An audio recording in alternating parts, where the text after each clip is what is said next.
Fiel, isso aqui não é coincidência, não é acaso e muito menos sorte. O que está acontecendo nos bastidores do Corinthians envolve dinheiro, estratégia e um movimento que pode mudar completamente o patamar financeiro do clube nos próximos anos. E muita gente ainda não percebeu o tamanho disso. Antes de continuar, já se inscreve no canal e deixa o like agora. Isso ajuda demais o conteúdo a chegar a mais corintianos e fortalece o canal para trazer bastidor e informação de verdade todos os dias. O Corinthians voltou a estampar a marca da BID em um jogo de final, aconteceu na Supercopa, e quem acompanha o clube com atenção sabe que isso não foi a primeira vez. A mesma empresa já havia aparecido nos jogos decisivos da final da Copa do Brasil contra o Vasco. Na época, muita gente tratou como algo pontual, uma ação isolada. Só que agora o cenário é outro. Segundo informações divulgadas pelo GE, o Corinthians já tem negociações avançadas com a BID para fechar um patrocínio fixo na camisa até o fim de 2027. E esse detalhe muda tudo. Não se trata mais de uma exposição ocasional, estamos falando de uma parceria de longo prazo, planejada e estratégica. E atenção a esse ponto.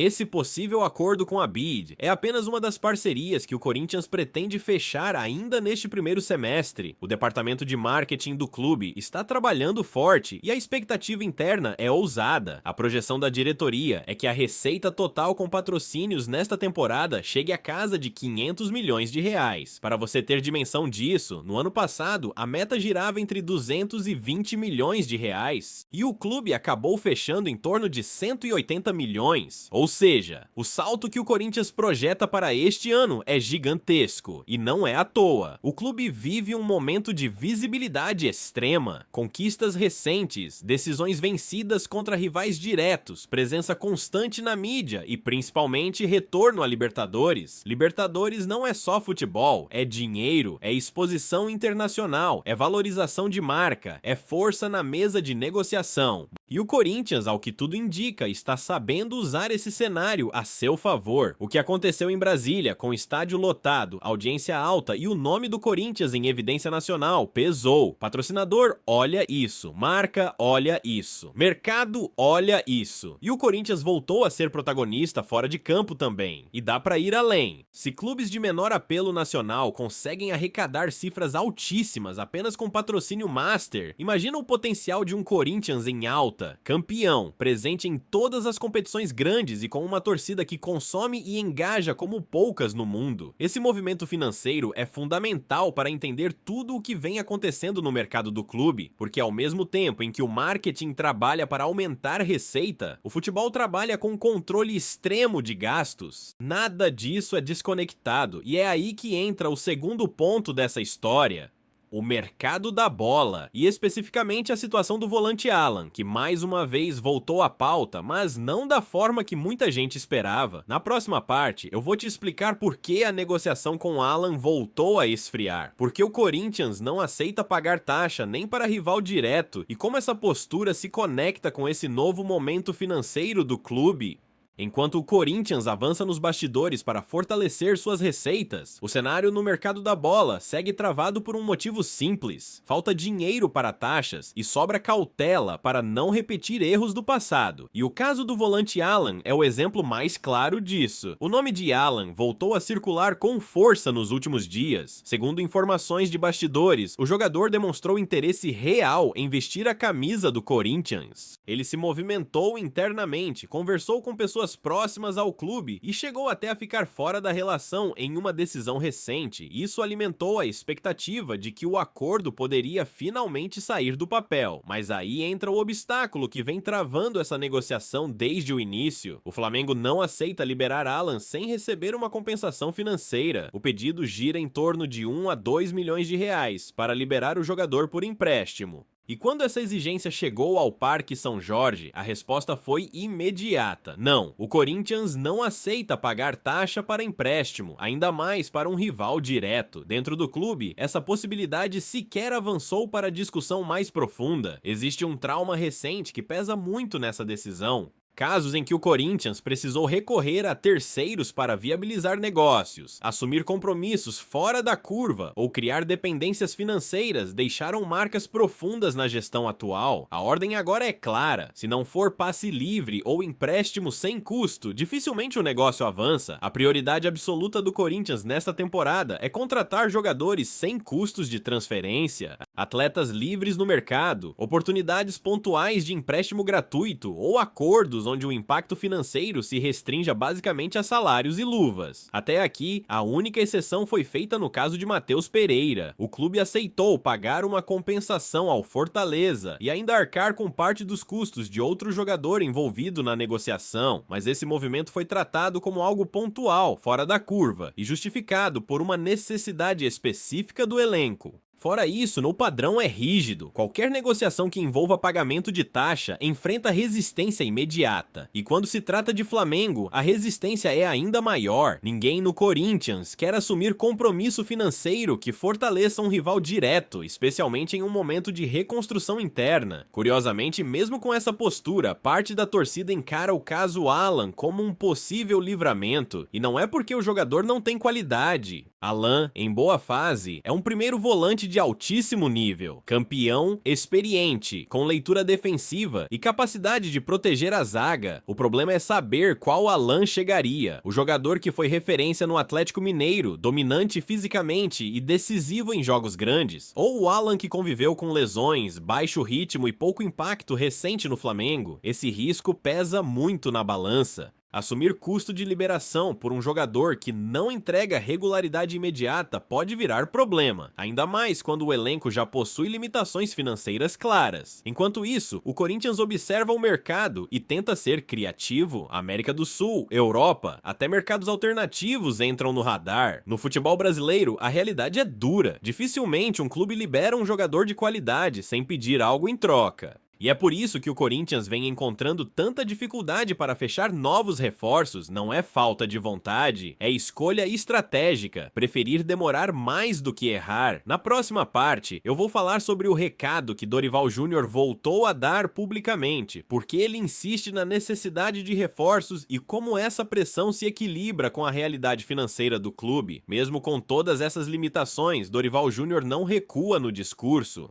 Sempre que pode, ele reforça publicamente que o elenco ainda não está completo. E não é discurso para agradar torcida ou jogar pressão na diretoria, é leitura técnica de quem sabe exatamente onde o time ainda sofre. Em uma das coletivas mais recentes, Dorival foi direto. Disse que o Corinthians precisa se definir, ou dar um passo maior ou mantém o trabalho dentro do que é possível hoje. Essa frase resume perfeitamente o dilema do clube. Crescer exige investimento. Manter exige paciência. Em outro momento, ele foi ainda mais claro. Afirmou que com um grupo em melhores condições, acredita que pode lutar por coisas grandes. E aqui vale uma leitura importante. Dorival não está desmerecendo o elenco atual. Muito pelo contrário, ele já conquistou títulos importantes com esse grupo, venceu rivais fortes e mostrou competitividade em jogos grandes. O que ele pede agora é profundidade, um elenco mais equilibrado para rodar em competições diferentes. Libertadores, Copa do Brasil e Campeonato Brasileiro exigem muito mais do que um time titular forte. Exigem banco confiável, opções reais e capacidade de suportar desgaste, lesões, suspensões e vendas no meio do ano. E faz sentido. O Corinthians entra em um calendário pesado, jogos decisivos, viagens longas e pouco tempo de recuperação. Se não houver reposição de nível, o risco de queda de rendimento aumenta consideravelmente no segundo semestre.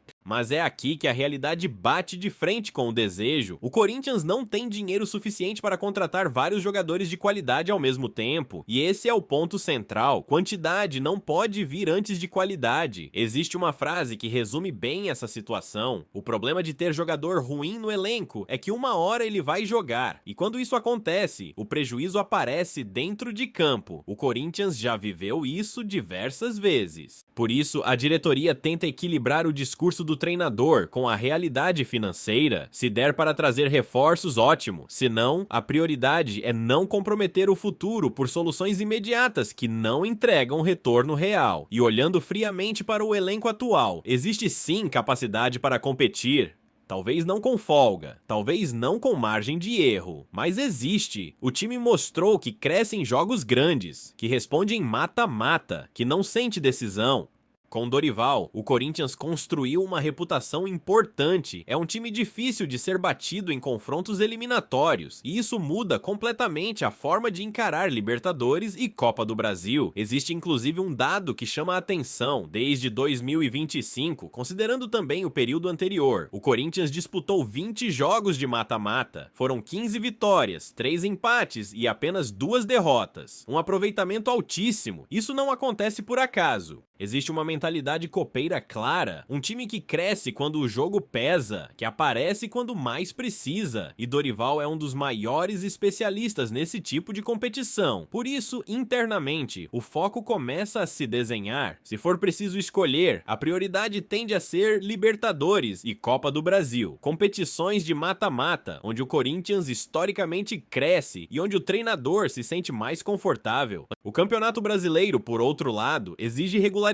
extrema, elenco profundo, substituições constantes, e talvez seja onde o Corinthians mais sofra sem reforços. Essa leitura já começa a ser feita nos bastidores. Pontuar agora no início do Brasileiro é fundamental, criar gordura, porque mais à frente, quando o calendário apertar, o time inevitavelmente vai dividir atenções. Na próxima parte, eu vou fechar essa análise falando sobre o papel do elenco alternativo, a importância de nomes que hoje parecem reservas, mas podem ser decisivos, e por que o Corinthians ainda pode surpreender mesmo sem tantas contratações. Dentro desse cenário de cautela e escolhas difíceis, o Corinthians começa a encontrar soluções internas, e uma delas chama muita atenção: o elenco alternativo. Aquilo que antes era visto apenas como sobra, agora passa a ter papel estratégico.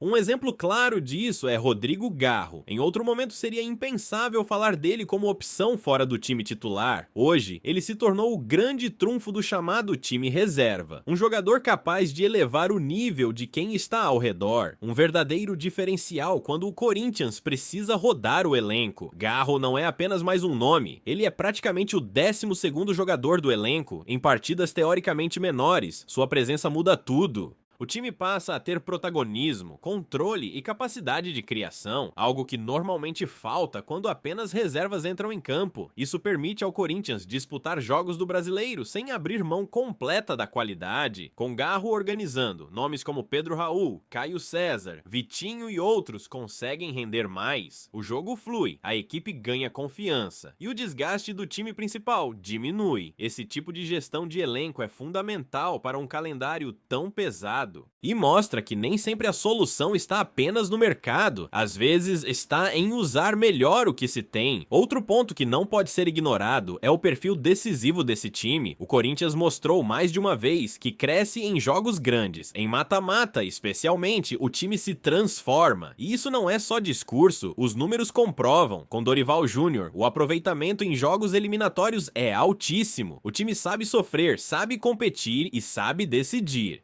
Isso pesa muito em Libertadores e Copa do Brasil, competições onde detalhe decide e onde experiência conta mais do que volume de jogo. Por isso, a estratégia começa a ficar clara: focar nas competições que fazem sentido para o momento do clube. Se tiver que priorizar, que seja onde o Corinthians historicamente se sente mais forte. Isso não significa abandonar o brasileiro, significa entender limites, entender que não dá para brigar por tudo sem elenco profundo e escolher onde investir energia. O Corinthians de hoje não é perfeito, ainda tem lacunas. Ainda sofre com falta de opções em alguns setores.